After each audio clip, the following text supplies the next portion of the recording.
ট্রাম্পের অধীনে গত বছরের তুলনায় সোমালিয়ায় মার্কিন হামলা দ্বিগুণ হয়েছে। ট্রাম্প আফ্রিকার শিঙে আঘাত হানার সাথে সাথে বিশেষজ্ঞরা ড্রোন হামলার বিরুদ্ধে সতর্ক করে বলছেন, দীর্ঘমেয়াদী শান্তি প্রতিষ্ঠায় মার্কিন যুক্তরাষ্ট্রের বিনিয়োগ করা উচিত। ইসরায়েল এবং ইরান কি যুদ্ধবিরতিতে সম্মত হয়েছে? আমরা যা জানি, ডোনাল্ড ট্রাম্প বলেছেন যে কাতারে মার্কিন বিমান ঘাঁটিতে ইরানের হামলার পরপরই উভয় পক্ষ যুদ্ধবিরতিতে পৌঁছেছে। ইসরায়েলের বিয়ার শেভায় ইরান থেকে ছোড়া ব্যালিস্টিক ক্ষেপণাস্ত্র শহরের একটি ভবনে আঘাত হানার পর জরুরি ও উদ্ধারকর্মীরা একটি ভবনের ধ্বংসস্তূপে কাজ করছে।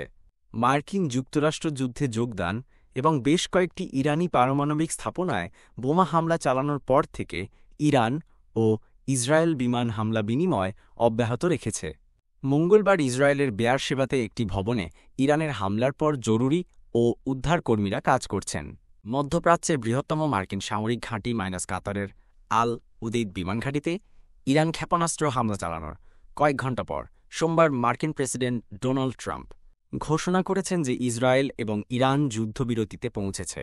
গাজায় ৬০ জনেরও বেশি মানুষকে হত্যা করেছে ইসরায়েল, যার মধ্যে কয়েক ডজন সাহায্য প্রার্থীও রয়েছে। ক্ষুধার্তদের প্রতিদিনের হত্যাকাণ্ডের ফলে জিএইচএফ সাইটগুলিতে অভিযান শুরু হওয়ার পর থেকে ৬০ জনেরও বেশি ফিলিস্তিনি মারা গেছেন। ইসরায়েল ফিলিস্তিনিরা গাজা। হামাম আল ফারানি তার বাবা আলার মৃতদেহ গাজা উপত্যকার আল শিফা হাসপাতালে দাফনের জন্য প্রস্তুত থাকা অবস্থায় পরিবারের অন্যান্য সদস্যদের সাথে বসে আছেন। হাসপাতালে চিকিৎসা সূত্রের মতে, অবরুদ্ধ গাজা উপত্যকায় সাহায্যপ্রার্থী হতাহতদের উপর সর্বশেষ হামলায় ভোর থেকে ইসরায়েলি বাহিনী এবং ড্রোন ৬০ জনেরও বেশি ফিলিস্তিনিকে হত্যা করেছে, যার মধ্যে কমপক্ষে ১ জন সাহায্য বিতরণ কেন্দ্রের কাছে রয়েছে। শুধুমাত্র রাফায় ছিটমহলের দক্ষিণে মঙ্গলবার ইসরায়েলি সেনাবাহিনী ৭০ জন সাহায্য প্রার্থীকে গুলি করে হত্যা করেছে। ক্ষেপণাস্ত্রের ঢেউয়ের মধ্যে ইসরায়েল ও ইরান যুদ্ধবিরতিতে সম্মত। বিপজ্জনক সংঘাতের অবসানের আশা জাগিয়ে তোলার সাথে সাথে মার্কিন প্রেসিডেন্ট ট্রাম্প শান্ত থাকার আহ্বান জানিয়েছেন। ইসরায়েলি সৈন্য এবং উদ্ধারকর্মীরা বেয়ারশেবাতে ইরানের ক্ষেপণাস্ত্র হামলায় ধ্বংস হওয়া একটি আবাসিক ভবন থেকে একটি মৃতদেহ বহন করছে। এতে বেশ কয়েকজন নিহত হয়েছে। ইসরায়েলি সৈন্য এবং উদ্ধারকর্মীরা ইসরায়েলের বেয়ারশেবাতে ক্ষেপণাস্ত্র হামলায় ধ্বংস হওয়া একটি আবাসিক ভবন থেকে একজন নিহতের মৃতদেহ বহন করছে। তেহরানের শেষ মুহূর্তের হামলাসহ ১২ দিন ধরে তীব্র বিমান হামলা বিনিময়ের পর ইরান ও ইসরায়েল যুদ্ধবিরতিতে সম্মত হয়েছে বলে জানা গেছে।